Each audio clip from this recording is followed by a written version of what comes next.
Je salue le divin qui est en vous.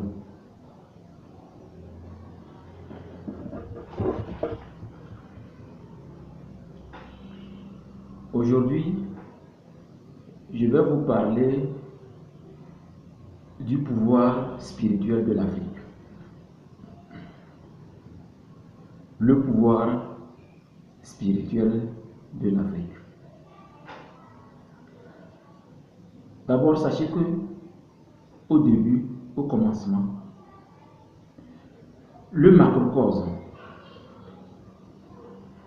juste après sa création, juste après la création de tous les règnes de l'univers, le macrocosme a essayé de sonder l'humanité, chaque continent, chaque peuple. Et le macrocosme s'est rendu compte que le peuple le plus sacré, le peuple le plus pur et le peuple le plus dominateur sur le plan spirituel, sur le plan invisible, ce sont les Africains.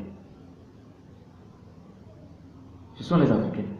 Ce n'est qu'à ce moment que le créateur, c'est-à-dire le macrocosme, a envoyé les extraterrestres pour coloniser l'Afrique. Tout précisément en Égypte, pour coloniser les pharaons, cette civilisation-là. C'est pas au hasard, l'humanité tout entière reconnaît, même si les gens ne sont pas sincères dans leurs paroles, que l'Afrique est le berceau de toutes les civilisations.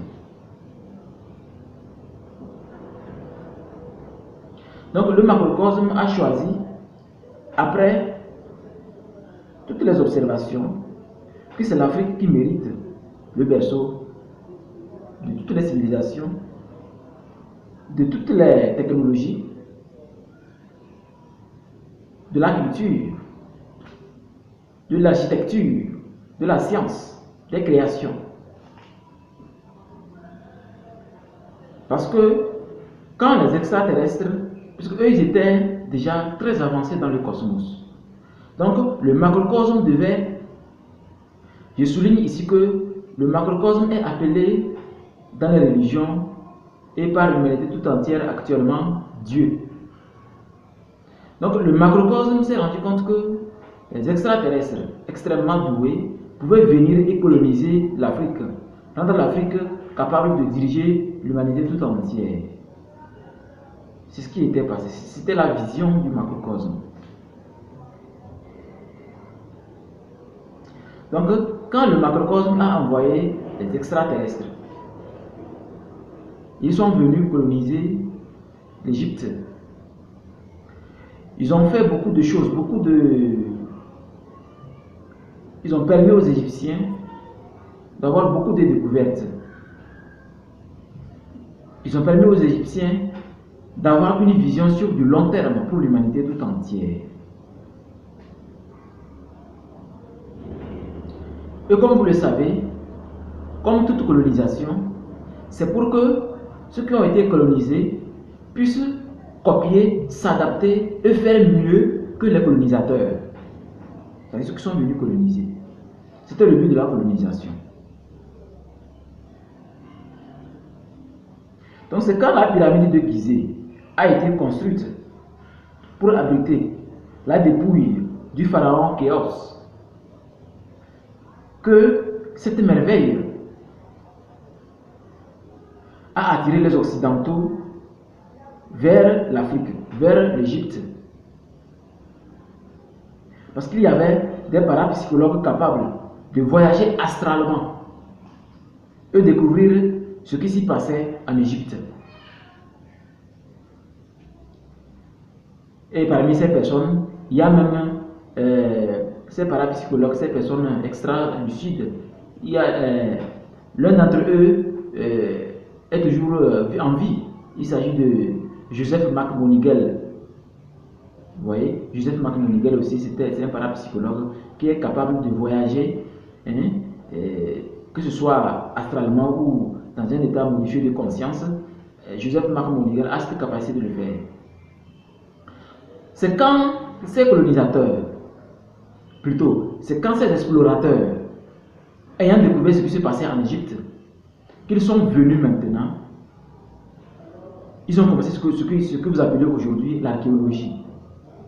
Jusqu'à ce que les gens sont donnés comme nom les égyptologues.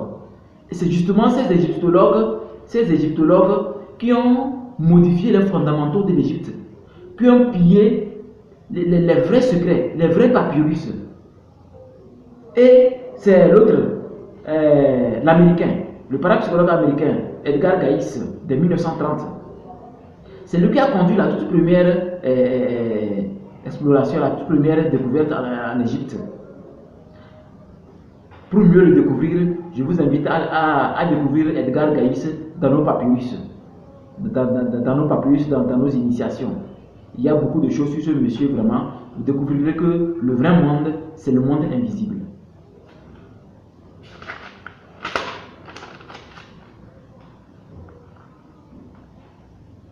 Donc, ce n'est qu'en ce moment, c'est-à-dire quand ils sont venus découvrir l'Égypte par rapport à ce qui s'est passé, que ils ont commencé la fouille archéologique et que les égyptologues ont commencé à étudier la grande pyramide de Gizeh. Ce n'est qu'en ce moment. Donc ça remonte très loin, très loin. Avant les années 30, avant que Edgar Cayce ne soit officiellement reconnu comme celui qui avait prédit que les égyptologues vont découvrir des chambres cachées sur le Sphinx. Vous voyez? C'est maintenant que les gens se rendent compte que effectivement ce que Edgar Cayce disait était vrai. Parce que lui, Edgar Cayce voyageait astralement depuis longtemps dans l'Égypte antique. Ce qui l'a permis de découvrir beaucoup de choses avant de conduire l'expédition qui a été mise en place par les États-Unis. D'ailleurs, quand on parle de Stanford, tout ce qui est extraordinaire en Égypte et aux États-Unis provient de l'Égypte. Donc, l'Africain est celui qui est censé conduire l'humanité. Mais tout a été modifié par ceux qui ont découvert ces secrets extraordinaires, cette connaissance extraordinaire, cette culture extraordinaire. Même ce qui est grave, beaucoup de choses ont été emportées.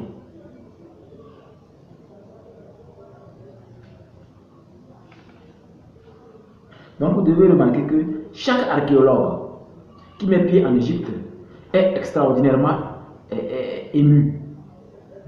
Et il continue à étudier cette pyramide de Gizeh. Il continue toujours parce que c'est extraordinaire. C'est extraordinaire.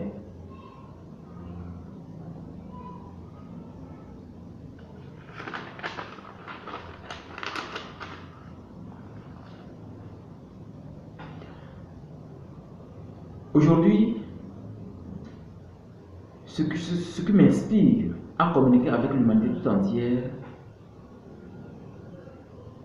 est ceci. Surtout, mes frères et sœurs africains, prenez conscience de ce qui se passe dans notre continent. Nous sommes un continent extraordinaire, un continent que le macrocosme a décidé que ce soit nous qui dirigeons l'humanité.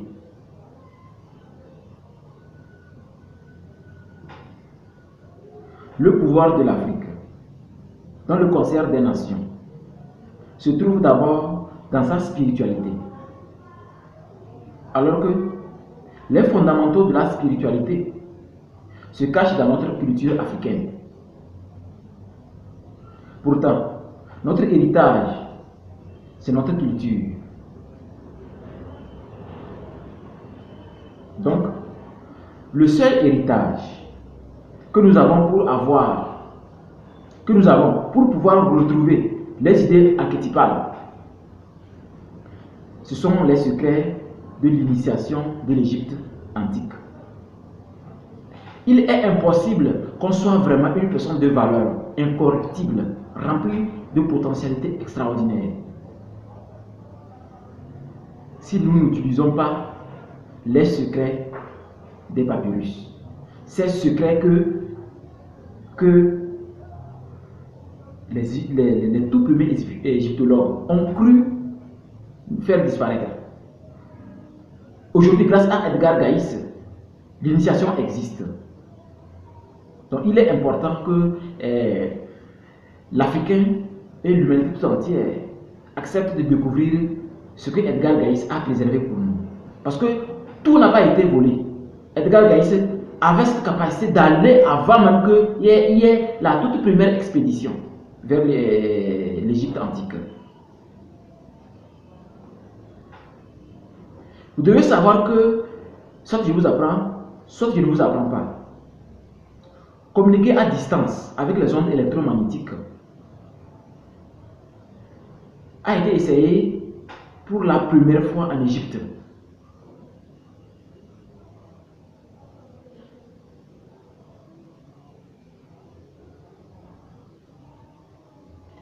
Le tout premier avion à caractère hélicoptère a décollé le sol.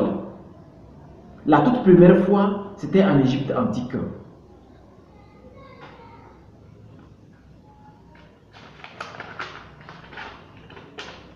Vous devez savoir que vous ne devez pas vous laisser duper par qui que ce soit.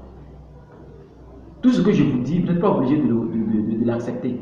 Mais vous êtes censé observer les choses. Vous devez savoir qu'il y a 7 niveaux de vérité. Et quand une personne dit une vérité, cette vérité, on peut la fractionner encore 7 fois. Alors si vous croyez qu'aujourd'hui, l'Afrique n'a pas été volée, refouillez bien dans l'Égypte antique, vous verrez que les hélicoptères, les avions, les fusées, toutes les technologies ont été dessinées sur les murs. Alors, comment cette civilisation, datant de 5000 ans, quand l'humanité tout entière dormait, nous en avançait? C'est parce qu'on est venu tout prendre, tout arracher. Sinon, pourquoi il y a l'obélisque aux États-Unis, en France, la tour Eiffel, des monuments éparpillés dans le monde? Tout a été copié et volé en Égypte. Ceux qui ont accepté d'être dans ce monde d'initiation des 24 papyrus ont pu témoigner du bonheur que nous avons pu les apporter. Parce que nous-mêmes, nous avons eu le bonheur à travers cela. Nous avons compris l'Afrique. Nous avons compris le monde réel. Parce que le monde réel n'est pas physique. Le monde réel est spirituel. En tout cas, quelle que soit votre décision, je suis toujours ouvert, je suis là. Quelle que soit votre décision, vous pouvez nous contacter ou bien avoir des informations sur ces 24 papyrus. Nous donnons des initiations à tout moment et nous sommes situés dans la ville de Sokodé, au Togo. Quel que soit là où vous êtes dans le monde, nous pouvons vous envoyer les papyrus pour votre initiation spirituelle. C'est capital pour l'Afrique, pour l'humanité, que l'être humain ait ses secrets cachés sous la grande pyramide de Gizeh, sous les phénix.